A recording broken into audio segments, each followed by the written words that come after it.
কি পরিমাণ যে রস। হ্যাঁ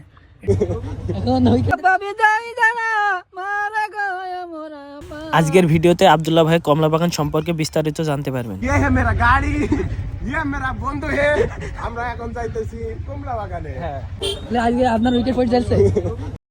এখন যাকে দেখতে পেলে ইনি হলো জাপানিজ ভাই। কয়েক বছর জাপান থাকার পরে দেশে আসছে বিবাহের জন্য। তাই ভাইয়ের মনে এত খুশি, যেহেতু প্রথম বিয়ে, তাও আবার বুঝতে পারছেন শীতে মানে নাম। তো যাই হোক, বিয়ের পর্ব বাদই দিলাম। এখান থেকে কিছুক্ষণ যেতে যেতে হঠাৎ দেখি আমাদের রাস্তার উপরে একটা বন্ধু দাঁড়িয়ে আছে। এখন কি আর করা, তাকেও গাড়িতে তুলে নিতে হবে। এই যে 1 2 3 4 আন্ডার লোকেশন, এটা লোকেশন হলো আমাদের চুয়াডাঙ্গা জেলার ডামোডা উপজেলার, আসলে জয়রামপুরই বলা যায়। জয়রামপুরের পাশেই আমাদের উক্ত গ্রামের তিনি ভাই, কিন্তু বাগানটা করেছে জয়রামপুরের পাশে। আপনারা জয়রামপুরে যদি রেল স্টেশন আসেন, আপনারা এই বাগানে অটোমেটিক এত সুন্দর প্রক্রিয়াজাত করে ব্যানার আছে। আপনারা ভিডিওর মাঝে দেখতে পাবেন। বাগানে আসার জন্য ভাই যে এত সুন্দর আপনাদের জন্য ব্যানার করে দিয়েছে, যাতে মানে কোনো ভুল ভ্রান্তি হবে না, আপনি কোনো জায়গায় হারানোর কোনো সম্ভাবনা নাই। কারণ আপনার বাগানের লোকেশন দিয়ে দিয়েছে, তীর চিহ্ন দিয়ে দিয়েছে যে এইটা বাগানের লোকেশন। আসসালামু আলাইকুম। ভালো আছেন?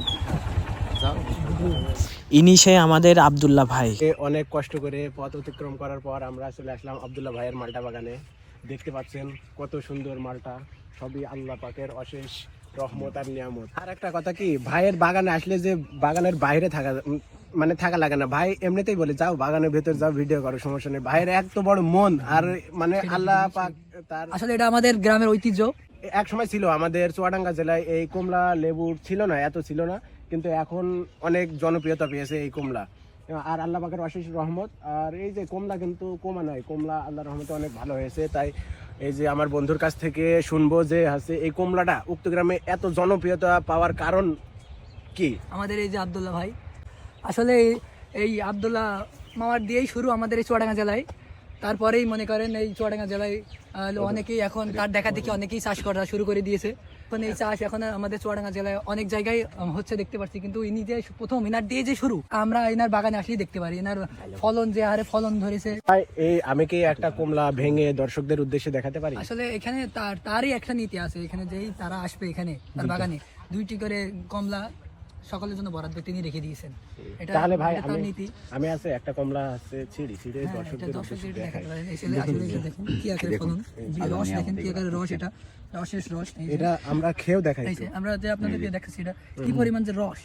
হ্যাঁ, এটা যে কি পরিমাণ রস, এটা আপনি এসে যদি বাগান এসে না দেখেন, এটা আপনি বিশ্বাস করতে পারবেন না যে আমাদের বাংলাদেশের মাটিতে যে এত সুন্দর ফলন, এটা আসলে না দেখলেই বিশ্বাস করার মতো নয়। আসলে ফলগুলো আমরা চায়না যখন আসতো তখন আমরা খেয়েছি, আর এখন এই যে বাংলাদেশের মাটিতে হচ্ছে এখনো খাচ্ছি, আসলে স্বাদ একেবারেই আলাদা।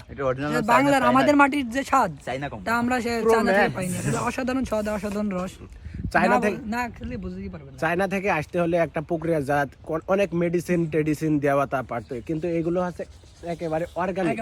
এইগুলো হচ্ছে মনে করেন ন্যাচারাল। এইগুলো কেমিক্যাল, ঔষধ, বিভিন্ন কীটনাশক মুক্ত। এক কথাই বলতে গেলে এইগুলো আমরা পিওর পাচ্ছি, বাংলাদেশে আমরা পিওর পাচ্ছি, কিন্তু চায়নাতে এগুলো প্রক্রিয়াজাত করতে, আবার ওখান থেকে আসতে প্রসেসিং করার একটা নিয়ামত আছে। এই মাটি এমন একটি মাটি, এই মাটিতে কোনো কিছুই অসম্ভব নয়। আমরা যদি চাই তো বাংলাদেশে কোনো ফলই অসম্ভব নয়। চায়নায় আমরা দেখি যে অনেক সুন্দর সুন্দর ফল, সেইগুলো বাংলাদেশে ফলানো সম্ভব, কিন্তু সেইভাবে আমরা উদ্যোগ নিই না যে হচ্ছে ওই ফলগুলো ফলাতে হবে, ওই ফলগুলো আমাদের ওই ফলগুলোর বীজ বা চারা ওখান থেকে কালেক্ট করতে হবে। এই জন্য বলে আমাদের নিজের মাটি থেকে আমরা যে স্বাদটা পাবো, বাইরে থেকে আসলে সেই স্বাদটা আমরা পাবো না। এটা আসলে পিওর স্বাদ পাচ্ছি আমরা, তাই না? তাদের আছে বাগান পরিচর্যায় আছে, ইনি বাগানে আসলে এনার সাথে আপনারা কথা বলতে পারবেন, এনার কাছ থেকে সবকিছু জানতে পারবেন। আর সোলাও খাচ্ছে,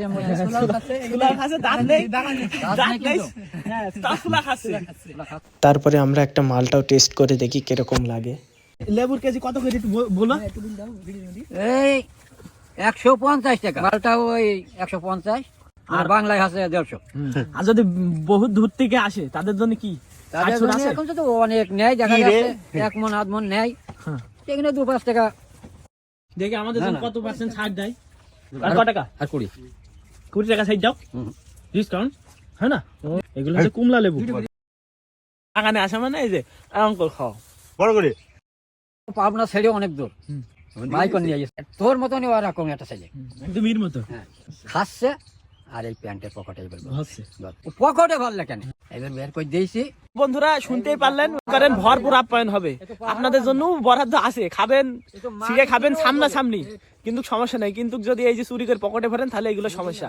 বাগান থেকে আপনারা যেখান থেকে আসেন না কেন কিন্তু আপনাদের বের করে দেবে। তো আমাদের ভাইটা খুব ভালো, বের করে সোলাও আছে, শোনা। চুলা মুলা সব ওর ভিতরে। আব্দুল ভাই কমলা বাগান থেকে বিদায় নিচ্ছি, see you next time, অন্য বাগানে দেখা হবে। না গান দিয়ে। হবে ওই আব্বা বিদায় জানা মারা গো মোরা মায় আম্মা গো। তালি সাবাস সাবাস। যে আমরা দাদুর কাছ থেকে বিদায় নিয়ে চলে যাচ্ছে, লেবু খালাম, আপ্যায়ন অনেক পালাম, তার ব্যবহার অনেক ভালো ছিল। যাই হোক, বাগান আলা আব্দুল্লাহ ভাইয়ের ব্যবহার যেরকম, আমাদের দাদার ব্যবহার, আব্দুল্লাহ ভাইয়ের বাপের ব্যবহারও সেরকম। একদম সেম। ঠিক আছে, তাহলে আজকের মতো শেষ, চলে গেলাম। এই যে বাগানের শেষ পর্ব, এই যে এটা গেট।